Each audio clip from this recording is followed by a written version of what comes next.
Well, we go to the Kelpies. Thought there would be a bit bigger of these, but perhaps maybe we'll go and have a look at those spots.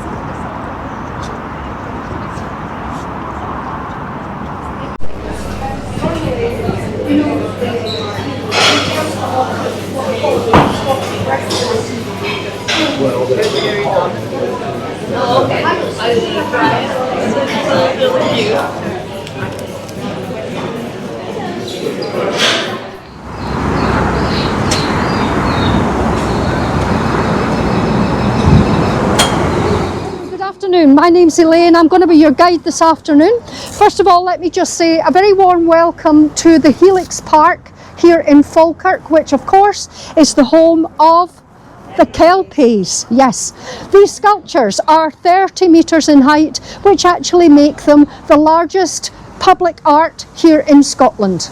They are also the largest horse sculptures in the entire world. Now, the tour this afternoon will take around 30 minutes or so. I'm going to tell you about the myth of the Kelpie, where this name comes from. Perhaps some of you know. I'm also going to tell you why these sculptures are here in Falkirk. We also have a lot of water on site here. You will see around the base of the sculptures there is a moat, and we also have a canal. Okay, we have never had, to my knowledge, any children fall into the canal. But we've had a few adults. Yes, we have.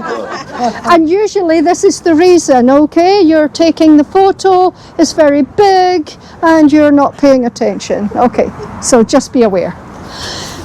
I am going to take you on a short walk across in this direction. Take your time, there is no hurry, and then we will make our way up and into the Kelpies.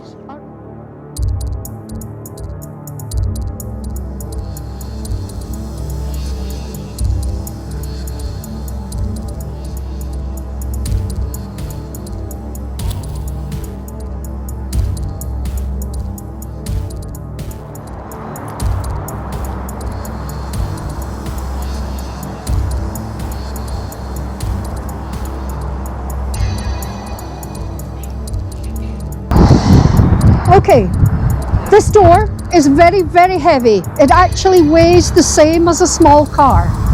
So it needs all my strength to open it, yeah?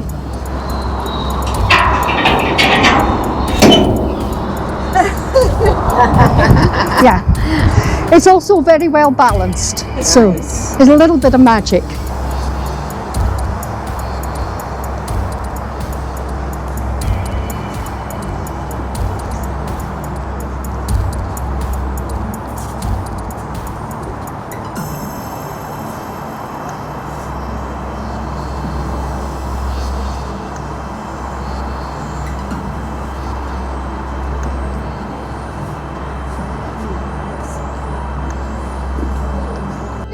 If you're ready, if you'd like to gather around this area, thank you.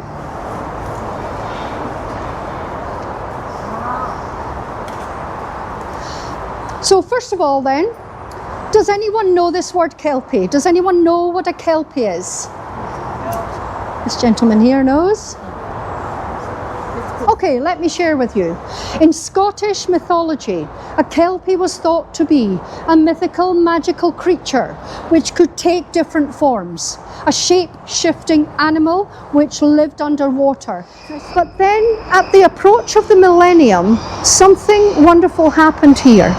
Scottish Canals and Falkirk Council decided to make a regeneration project in this area, and they reinstated the canals and they built this beautiful park.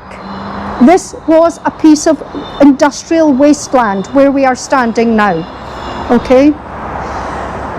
Scottish Canals decided they would like a special sculpture to be a feature of the park. And they knew the very person to take this job on. This man here. His name is Andy Scott. He was born in Glasgow, not very far from here. He graduated from Glasgow School of Art in 1986, and he was well known for building large sculptures in the area and some also abroad. He had the experience, he had the understanding and the skills to be able to take on this project. Okay? He also had a connection to this town of Falkirk. Although he was born in Glasgow, his father was born in Falkirk. And Andy Scott knew about the industries that were here, and he had a special interest in the role of the working horses. So Andy Scott had always intended for these sculptures to be made of steel. The reason for that was he wanted to reflect the industry that was once here, if that makes sense to you. Sadly though, we don't have the capacity in Scotland to manufacture this amount of steel in the time frame, and so it was made in Sheffield. Two companies in the north of England manufactured the steel. One company made the tubular steel framework you can see on the inside here, and the other company made the panels that are on the outside. They did them both at the same time, and they had them finished in 90 days. It's incredible, isn't it? It's absolutely true. I promise it's true. The local people could not believe their eyes. We were just watching day by day as the sculptures appeared. And in fact, they had to put a barrier on the motorway because all the drivers were doing this. Yeah, absolutely true. Duke and Barn were here. We had a wonderful day. We had ice cream and jelly and everything, and it was great. And you know, Duke left us a little something behind. Would like you, before you leave, to go and have a look at the bottom end of the sculpture. You will see a horseshoe there.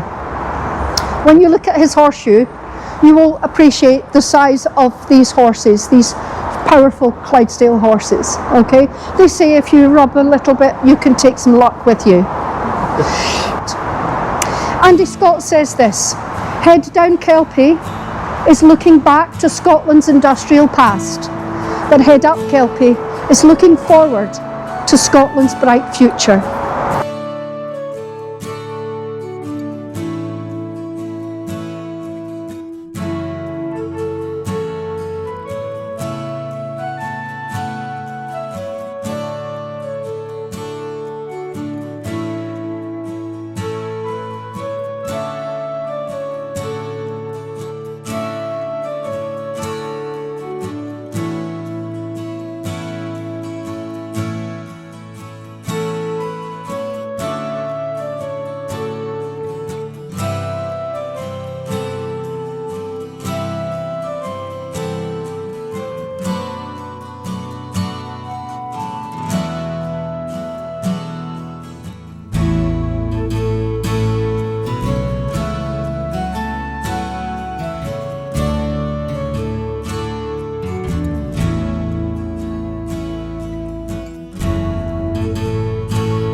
Well, that was fascinating. It's great to come here on a great day like today, and I learned so much. Such a good guide. So come to the Kelpies.